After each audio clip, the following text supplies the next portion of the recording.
வணக்கம். இண்டிபெண்டன்ஸ் செய்திகளுக்காக உங்கள் ஏகே. ஒவ்வொரு குடிமகனின் அடையாளமான ஆதார அட்டை இப்பொழுது ஒரு தனித்துவமாக மாற்றம் பெறப்போகிறது.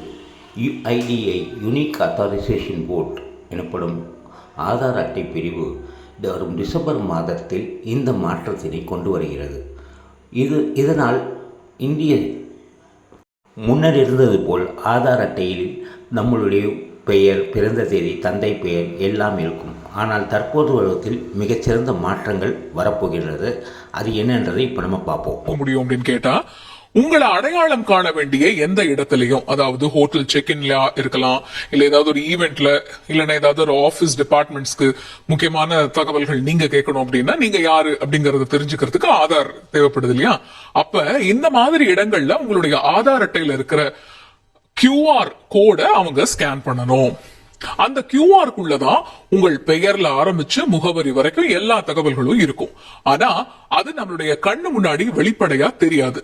ஸ்கேன் செய்ய வேண்டியவங்க அந்த UIDA அங்கீகரிச்ச ஸ்கேனர் இல்லைன்னா மொபைல்ல இருக்கக்கூடிய அங்கீகரிக்கப்பட்ட ஆப் இதை பயன்படுத்தணும். இதனால என்ன நன்மை அப்படின்னு கேட்டா, உங்கள் தகவல் யாருக்கும் ஓபனா தெரியாது.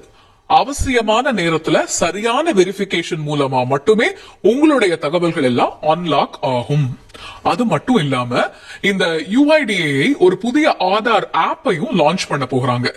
இதுலயும் தகவல் பாதுகாப்புக்காக நிறைய புதிய அம்சங்கள் எல்லாமே வர இருக்கு. இப்ப உங்களோட பிளே ஸ்டோர் இல்ல ஆப் ஸ்டோர்ல இருந்து ஆதாருடைய புதிய ஆப்பை நீங்க டவுன்லோட் செய்யலாம். அடுத்து செயலியில உங்களுடைய ஆதார் எண்ணை பதிவு செய்யணும். அடுத்து ஒரு OTP வரும், அதை நாம பதிவிடணும். அடுத்து ஆதார் செயலி உங்ககிட்ட முகத்தை ஸ்கேன் செய்ய சொல்லும். அதுதான் முக அங்கீகார முறை, அதாவது ஃபேஸ் வெரிஃபிகேஷன். அடுத்து பாதுகாப்பு காரணங்களுக்காக ஒரு 6 இலக்க பின் நம்பரை போட சொல்லும். அவ்வளவுதான். இந்த வழிமுறைகள் எல்லாத்தையும் நீங்க முடிச்சிட்டீங்க அப்படின்னா உங்களுடைய ஆதார் செயலியில உங்களுடைய தகவல்களை பாதுகாப்பா பார்க்க முடியும். இந்த செயலியில இன்னொரு முக்கிய அம்சம் என்ன அப்படின்னா செலக்டிவ் ஷேர். அதாவது ஆதார் ஆப்பை திறந்து செலக்டிவ் ஷேர் அப்படிங்கிற ஆப்ஷனை கிளிக் செஞ்சீங்க அப்படின்னா நீங்க எந்த தகவல்களை ஷேர் செய்யறது அப்படிங்கறத நீங்களே செலக்ட் பண்ணலாம். உதாரணத்துக்கு உங்க பெயர் மட்டும் தெரிஞ்சா போதும், ஆதார்ல உங்க பேர் எப்படி இருக்கு அப்படிங்கிற டீடைல்ஸ் மட்டும் கொடுத்தா போதும், இல்ல உங்களோட பேரும் முகவரியும் மட்டும் தெரிஞ்சா போதும். இந்த மாதிரி செலக்ட் பண்ணதுக்கு அப்புறமா அது ஒரு QR கோட் இல்ல ஒரு PDF மாறிடும். அந்த ஃபைலை நீங்க யாருக்கு வேணும்னாலும் அனுப்பிக்கலாம். உங்களுடைய முழு ஆதார் எண்ணே தெரியாம என்ன தகவல் தேவையோ அந்த தகவலை மட்டும் நீங்க கொடுக்கறவங்களுக்கு தெரிய வரும். அது மட்டும் இல்லாம இணைய வசதி இல்லாமலும் ஆதார் டீடைல்ஸ பார்க்கலாம். குறிப்பா ஒரு மொபைல்லையே 5 பேருடைய ஆதார் கணக்குகளை சேர்க்கலாம்.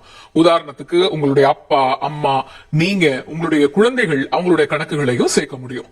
கூடவே எந்த தகவலை எப்ப ஷேர் செஞ்சீங்க அப்படிங்கறதையுமே ஹிஸ்டரியில உங்களால பார்க்க முடியும்.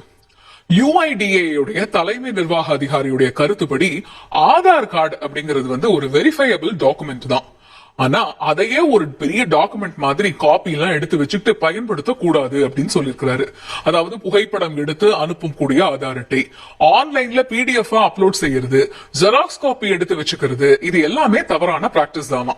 அதனால இந்த பழக்கத்தையே ஒட்டுமொத்தமா நிறுத்தி முற்றுப்புள்ளி வைக்கதான் இந்த புது மாற்றங்கள் கொண்டு வரப்பட இருக்கு அப்படின்னு சொல்லப்படுது. அப்படின்னா எதிர்காலத்துல நம்ம ஆதார் கார்டு எப்படி இருக்கும்? ஒரு சின்ன கார்டு, அதுல ஒரு போட்டோ, என்கிரிப்டட் QR கோட், அவ்வளவுதான். அதுக்குள்ளதான் நம்ம முழு அடையாளமும் இருக்கும். UIDA இந்த மாற்றத்தை டிசம்பர் 1ஆம் தேதி முதல் கொண்டு வர பரிசீலிக்குது. அடுத்த சில நாட்கள்ல இது தொடர்பான அதிகாரப்பூர்வ அறிவிப்பும் வெளியாகும்.